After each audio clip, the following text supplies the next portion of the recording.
Good day. This is World News in 5 here on Radyo Pilipinas World Service.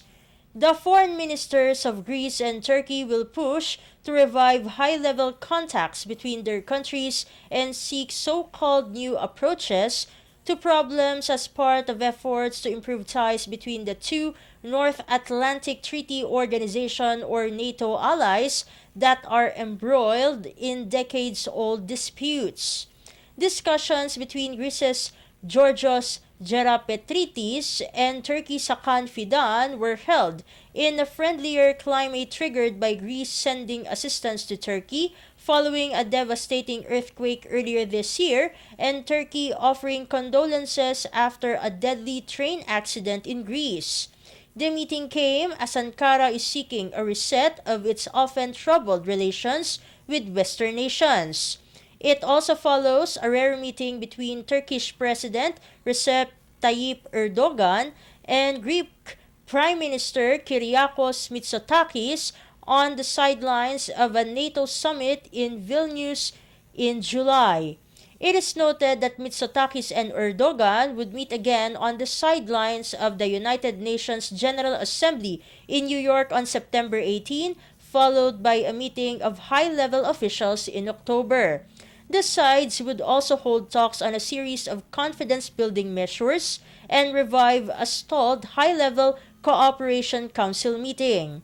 Greece and Turkey are at odds over territorial claims in the Aegean Sea, energy exploration rights in the eastern Mediterranean, and ethnically split Cyprus, among other issues. World News in 5. Here on Radyo Pilipinas Worldwide.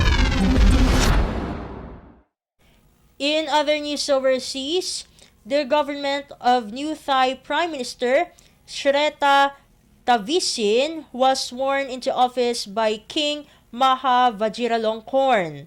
Prime Minister Shreta pledged that this will be a government for the people in his inaugural address delivered in Bangkok shortly after he and his 33 cabinet ministers were sworn in.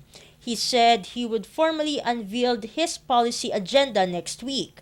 The 61-year-old real estate tycoon was elected by Thai lawmakers on August 22 after his nomination by the Pheu Thai Party, the latest to emerge from the political movement forged by former Prime Minister Thaksin Shinawatra, who was popular among Thailand's rural poor for such policies as universal healthcare and cash payments to farmers. Shreta's nomination ended a political standoff that had lingered since the Progressive Move Forward Party and its coalition partners scored an upset victory in May's parliamentary elections. Party leader Pita Limjaro Enrat failed to get the necessary votes to win the post due to strong opposition in the conservative, military-backed Senate. World News in 5. Here on Radyo Pilipinas Worldwide. And for our Philippine Embassy news, Ambassador Carlos D. Soreta presented his credentials appointing him as the new permanent representative of the Republic of the Philippines to the United Nations Office at Geneva or UNOG to Her Excellency Tatiana Valovaya, Director General of the UNOG and the representative of the UN Secretary General in Switzerland.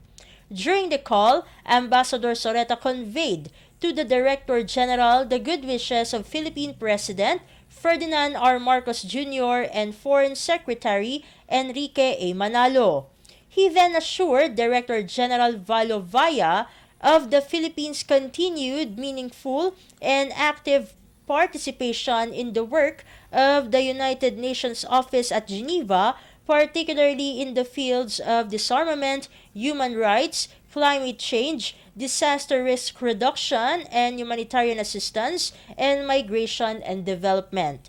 Geneva is considered the second most important location of the UN next to New York and is home to a huge number of intergovernmental organizations and host to around two-thirds of the UN activities, making it a center of international cooperation and multilateral negotiations.